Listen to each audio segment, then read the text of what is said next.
Hi, good morning, Matt and Tim. Nice to see you this morning. Hope you're well.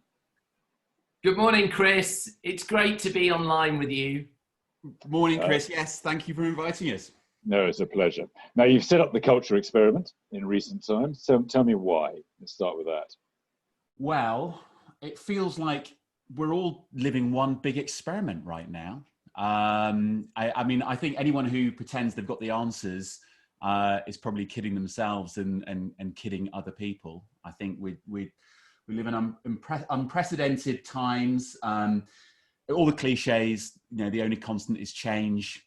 People are dealing with change all of the time. And for us, one of the big questions is, well, how do you create the culture you want? How do you keep the culture you want in the face of so much change and so much difference? And it felt like the right time for us to be going out there, talking about the power of experimentation and and giving people some stimulus, hopefully, to help them around it.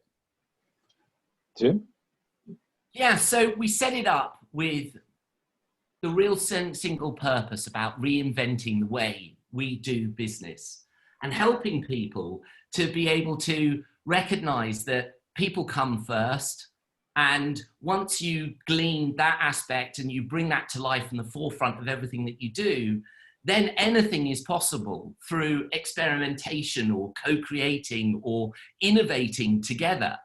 And we found that so tenacious and so exciting that we just felt that it would be crazy not to put the culture experiment out there and stimulate people's minds on a day-to-day basis as to how they could potentially do things if they so wish. Yeah. Now, you said very early on in that people come first. One of the criticisms of companies, of course, that people haven't come first. Now, you both have worked with global boards around the world, obviously facilitating their think tanks and their sessions. Have people come first, or were you actually trying to say we need to put that back on the agenda? Ooh, well, certainly we're dealing with a client at the moment that is a large pharmaceutical company, and they're all about handing that kind of responsibility over to everyone in the business to collaborate, to be able to generate an idea as to how they can all participate in a larger vision and purpose of the business. And I think that for the C-suite to be able to hand that over to the organization and say, look, what we don't want to do is just micromanage everything that's going on. We want you to be able to be telling us what are the experiments that you believe are critical for us as a business in this new world, and how can we support you in that, and how can we give you also some direction, but at the same time let you guys be the organs of the business, and we can then focus on other stuff, the forward-thinking stuff, the futuristic stuff that we can then bring back in to the business. And so I think that there are businesses like that are happening, and that I think is really progressive. There are also other businesses which are, I believe, recognizing how important it is to be able to move their thinking forward, move their structure forward, but they're having difficulty. And they need to shake things up, because ripping up the rules isn't easy, right? Doing things differently isn't easy. Matt, your thoughts? Yeah, no, I mean, I couldn't agree more. I mean, I think agility is a huge theme right now. Again, it's just people talk about the uncertainty we live in, the complexity, the volatility of the environment we're all working in, and it's all the cliches around, culture eats strategy for breakfast. And I think effectively, companies need to look to their people to be innovating and changing and evolving their approach all of the time. And you only get that from people who are excited and energized and are committed. And that comes from having a culture which they feel part of and they love being part of, and they want to jump out of bed in the morning, chuck back the duvet. Tim and I always talk about this duvet chuck moment when we want people running into work or wherever they work with that sort of sense of excitement and anticipation. They can't wait to get going because, as Tim says, change isn't easy, and you need that kind of energy if you want to be going in and changing things. And I think that's what organizations need now. They need people who have got the appetite and energy for doing things differently, and they need to be creating company cultures or enabling those company cultures. People are excited to turn up and try new things out, and and to experiment, and to and to find the way forward, because it's not clear. And the days of senior leaders kind of setting strategy and then people just fitting into the machine and doing their job, I think are long gone. Out of interest, you've been working in boards now for about 11 years, 10, 11 years, probably longer. What have been your learnings during that process, during that time? Or how have you seen things change? So my first learning, so Chris, I'm going to jump in on this one, because my first learning is having a nebulous purpose or a vision for your business that is about, we want to innovate to create stockholders value and create incremental change. I mean, when it is something that nobody can put their heart or their mind around to understand what's in it for me, what are we doing out there in the world that's going to make the world better, I think that that's a real miss. I think gone is the time of, people joining businesses just because they happen to be offering you a job and there's income. I think that that's fast receding. And I think what's more important is, what is really your crusade? Can I buy into it? Does it marry up to my value set? Is it something that I feel that I can support in conversations with my mates down the pub, having a glass of wine or water, health and safety, whatever that might happen to be? And I think that that's coming more and more to the forefront. And so if having a crusade that people can get their head and heart around is important, then also the values that support that have to be something that's very simple, clear and evocative and exciting. It can't just be, one of our values is to innovate. Well, what does that mean? Come on. I mean, it's like, you can stick that up in as many elevators as you want, but it's not going to change the culture. And so I do believe that there is an opportunity, if we listen hard to people and we listen hard to the impact we make out there in the world through the business that we do, then we've got culture. Then we've got people who are excited for the duvet and check that Matt was just talking about. So what have been your big learnings during this period of time? Oh, you've got to take your own medicine, right? And all change is uncomfortable, and you've got to step outside of your comfort zone and give it a go yourself. And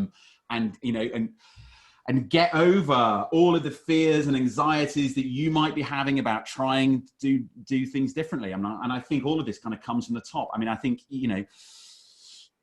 leaders, need to, it's not enough to say we need to do things differently. I mean, I think you have to embrace that yourself and go, it's not only about my people doing things differently. I need to do things differently. I need to actually sort of take that step and, and feel the fear and do it anyway. So yeah, I mean, that's been mine. I think you just got to keep pushing. Tim? I think for me, my learning has been, we've done a few podcasts ourselves and we've been really excited about listening to different stories from different sectors. And some of the stories that we've heard have been so moving, have all been about people, leaders and not leaders, being really vulnerable and sharing how they think and feel about the change in their organization, what it means and the impact it's going to have on their people, and whether they still have a place out there in the world. And I think that I've been really taken aback by that. I've been really taken aback about how people have been really happy to peel away the layers of the onion and share how they're doing, both mentally as well as physically, as well as emotionally, and being able to just be super honest. And I think that that's driving me to be even more transparent with everything that I say and do, and not necessarily kind of cogitate for too long as to, right, is this the right thing to say at the right time? No, it's what you're feeling. So share it and bring it to life with all of these fabulous mediums that we've got. Because we saw an interview that was to camera, and, it suddenly had thousands of hits out there on YouTube because this leader just decided to share to his 126 people what he was going through and how he was concerned about being able to pay everyone to put food on everyone's plate. And it was so emotional. And I went, right, I need to be more like this myself. And that was a big learning for me personally. So what's your motivator? What drives you both?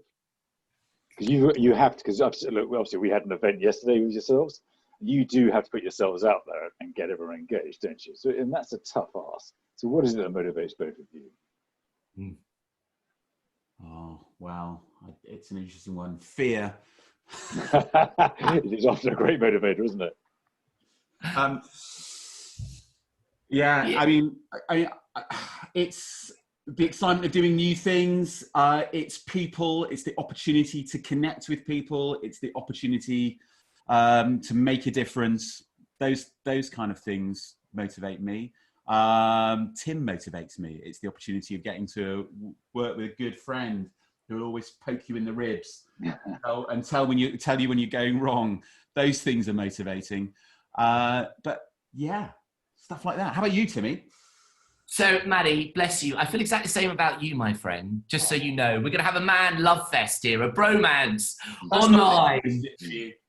But it really does help to have somebody that you can actually just really share with on a constant basis. And I think, and funnily enough, thinking about leadership, it is crackers that there's only one CEO, and how many CEOs don't necessarily have a coach or have somebody who is able to be their reality store, sounding board, to go, this is what I'm thinking, and not to be worried about the hierarchy, but just to say, hey, this is where I think, possibly we could do things differently, or how do you want to do this, or what could I do? And I think that it has proven to me to have a dear friend in business that you can kind of like wrestle with things as being really important.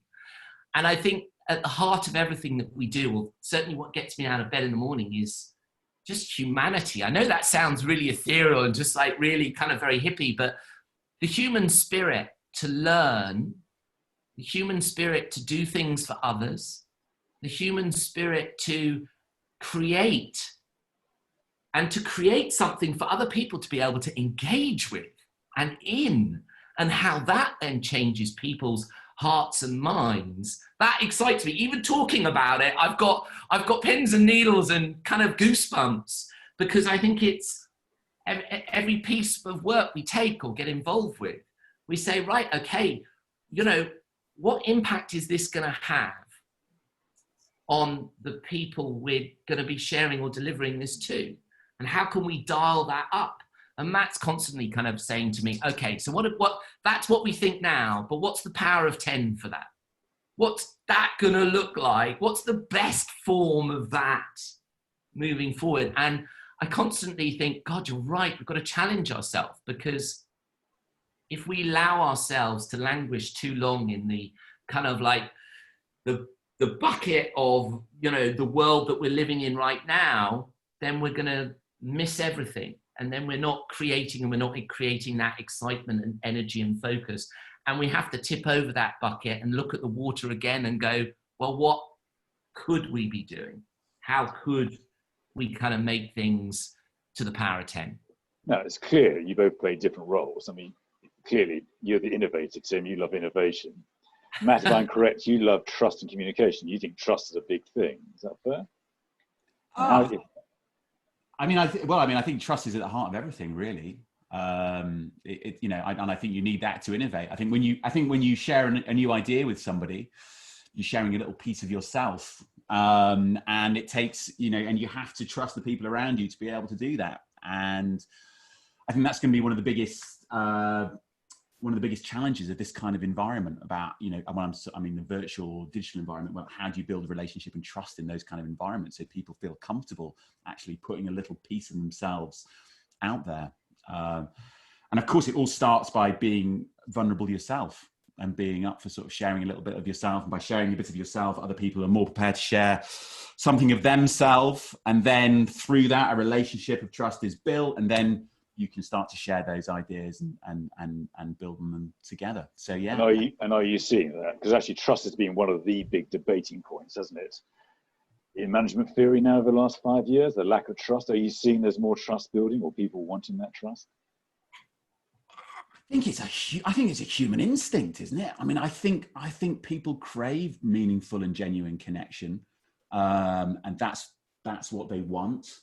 I think they react to environments when they don't feel trusted and looked after. I think that again, this kind of concept of agility and people getting on and trying new things out and experimenting. I think there's trust at the very heart of that. I think it's about leadership letting go and saying, I'm going to trust you to come back with something, and it might not be the solution that I wanted, and it might not be the solution I expected, but actually, and it might be better than I expected.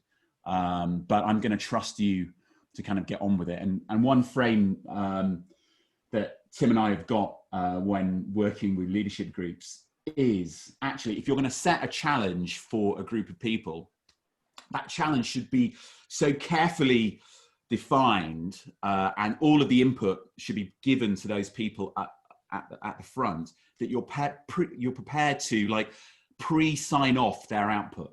Go, whatever you come up with, I'm going to green light right from the start. Such is my, and actually, if I've given enough thought about how I'm briefing these people, if these are the right people, then that should be fine. I should be able to sort of pre-approve whatever output they kind of come up with. And what we see a lot of is kind of, leadership groups going, yeah, we've got the right people in the room and here's a challenge and think big and, swing for the fences and all those kind of cliches. And then you get a group of people going out and coming up with their big ideas and swinging big, and they bring them back to that leadership group who go, oh, well, that wasn't quite what we were expecting. And yeah, well, we don't like this and we don't like that. And then they kind of like, they crush it. And you sort of see the spirit of that group of people being crushed there in front of you and the trust evaporating. So yeah, I think it's absolutely the heart of that. Sorry, I just went off on one of my favorite rambles there. Forgot the question. There we go. Well, no, it's a really important one, isn't it? Because actually how leaders build trust to get people back is going to be a key piece, isn't it? Tim? You know what, Chris? I think it's so fascinating because I think people can smell BS. And if you're not sincere and you're not putting out there what you truly think and feel and giving a pulse of the business and the culture and also the expectation of people and also the crusade that you're going to be going on, and if you're not really blatantly honest about how, if things are going to be tough, you've got to share it. If things are going to be, if it's going to take a while and it's going to take everybody, you've got to share it. And I think that builds trust. That builds belief, and people go, okay, you know what? This is where I should be. And I think that's going to be the defining moment when people go back and listen really strongly with their ears to go, okay, so I've just been living for the last 5-6 months in my house during lockdown, and potentially I haven't been going to work and I've been doing things virtually. And I think that the way people communicate, the way people share, how hard people listen when people go back to work right now is going to be absolutely fundamental to where that engagement is, and also how people can then kind of lay out their lives for the better good of the people that they're working with and for. And I think that's going to be quite magnificent if people listen hard and share that trust. I think sorry, go on. Sorry, Chris. No, after you, Matt. Go on, please. I mean, it's interesting, isn't it? Because this kind of environment we're working in, there's been lots of, how does the boss keep track of what their people are doing when they're not physically present and around them? And do I trust them to kind of get on with their job? And I think it comes back to what Tim was talking about. If you've got the right people who are passionately engaged in what they're attempting to achieve, then I don't think I think they will just crack on and they will get it done. I think that kind of over monitoring people and, this desire to sort of check, is everyone doing their job? Are they doing what they're meant to be doing? And kind of that starts to erode the trust and that kind of belief. If you always feel as though someone's looking over your shoulder and there isn't that level of trust, then I think that starts to kind of erode your desire to really bring your full self to it. So I think you've got to let go. And this kind of like trend towards measuring everyone, you know, filling your timesheets to do this. We need to sort of have all these metrics in place to ensure that people are turning up and doing what they should be doing. I think we're going to see a big step away from that. And it's going to be, as Tim says, it's going to be around actually having people who are passionately engaged in the purpose of their organization, the right people who've been given the right frame to work within, and then the freedom, the autonomy to crack on and to do it. So your aspirations for the business, tell me, what are you hoping out of this? You obviously launched it during lockdown, which is quite a brave thing to do anyway. You obviously got traction building as we go, which is great. So what do you hope to build yourselves? Community of businesses and leaders who are so excited and brave to do things differently, and that they see the culture experiment as a partner in that. That's where I'm at in my head. Maddie? Yeah, I mean, I'm with you. So, I mean, a sense of community and a sense of community of people who are prepared to, who are up for sharing their experiment and sharing what they're trying and how it didn't work and what they learned from that and what they're going to try next and how that can help. The more people who are out there saying, you know, hey, here's what we're trying and here's what we found didn't work and here's what we found did work. And just a kind of a groundswell of experimentation, sharing, and that sense of community would be fantastic. And I think it's really, really easy for us all to, and you know, and it's kind of a typical thing for us to kind of go, oh, I tried this and it was an amazing success, and aren't I fabulous? And that's extraordinarily dull in my eyes. So I love people who are just up for kind of, yeah, we tried this, fell on our face. It was awful, but we got so much from it. And we're prepared to share that with you guys. So having a community of people who are prepared to share their struggle would be a lovely thing. Yeah, accept that. Let's talk a bit about you two, if that's okay, because you both come from very different backgrounds. I mean, Tim, you obviously come from a hospitality background. Yeah, absolutely. So I was a failed merchant banker. That was pretty evident really early on. And then after that, I spent, all of my 20s in the world of hospitality, running restaurants and bars. And I think that period of time gave me a real coal-face understanding as to human beings. I think there's something amazing in the catering industry. From 30 onwards, got into innovation, creativity, collaboration, agility, all the stuff we're now doing. But I feel super blessed to have those first 12 years in the hospitality world, for me personally, because it allowed me to be brave enough to talk in front of people, to listen, to empathize, to be able to go on a journey of change in so many different ways, but also to service. I find some people mistake it for being subservient. I don't. I think it's actually about pride. I think it's about honesty. I think it's about driving for results. And I think it's about innovating, because you're having to change constantly with, you know, clients and requests and events and conferences. And that I find is still such an exciting world for me, but I feel blessed. But that was my previous world.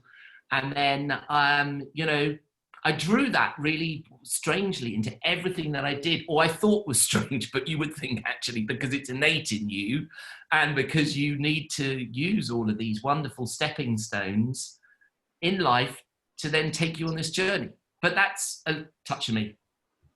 Look, it's really interesting to touch on that service piece before I come to you, Matt. Because actually service I always think is misunderstood, because you're right, everyone puts down service. And yet most people are driven to make a value to somebody else's life. And actually that's what they love most. That's actually what we've seen during lockdown, isn't it? So actually my hope is actually people actually take service more seriously as we come out. And because people, and I'm so sorry, and Maddie, because I'm going to hand it directly over to you, but just in answer to that, Chris, I think that how brave have people been in the service industry? You know, we talk about key workers, but there are people who are saying, I'm going to be out here and make it work as well. I'm going to make sure that all of the government kind of like guidelines are brought into effect. I'm going to be agile in how I'm going to put this into place. I am going to be thinking about the collaboration of the team and how we now recommunicate to the people who are coming to see us. I think that it is the most exceptional sector because of the generosity of spirit and the openness of people's minds to do things differently, to just reinvigorate a world that was probably more than any other world shook to its foundations, and it was cleaved away like an iceberg. Yeah. To be able to do all of that amidst such uncertainty. Oh, you know, I mean, and being able to bring your best self to that kind of situation and be positive for those people, despite the fact that actually you're probably going through a pretty awful time yourself, and there's been so much uncertainty surrounding you. I think it's, yeah. No, look, I think it's been phenomenal. Matt, your background. My background, I started my career in advertising, and which I was awful at, to be blunt, pretty much like Timmy. I got promoted too quick, too young, and got put in charge of people with simply without the skills or the ability or maturity to know what to do with it, and fell flat on my face in many spectacular ways, in which I still draw on. It's a failure. It's a rich seam. So yeah, I spent a number of years in advertising, messing it up and learning from it. And then I went to work in the world of television, writing TV formats for the BBC and ITV and various broadcasters, which actually is proving really valuable right now, because it feels like, you know, Tim and I used to run big sort of physical events. Now we're running virtual events, and it feels as though they have more they're more in line with like TV shows or TV formats. You know, it's less about kind of human facilitation. It's more about how you sort of actually format a human experience. And then, yes, and then met Tim in the world of innovation many, many moons ago. And here we are. Well, look, I wish you both the best of luck. I think it's absolutely fascinating. And actually, I suspect you both do very well, because actually it's what's really needed at this point in time. So I wish you well, and I thank you for your time today. Chris, thank you for inviting us along. We just love being a part of your world, but also, you know, you're kind enough to invite us along. We're really grateful, and, you know, all the best, and we'll catch you soon. I look forward to that. Thank you. Take care, Chris. Take care, Chris. All the best.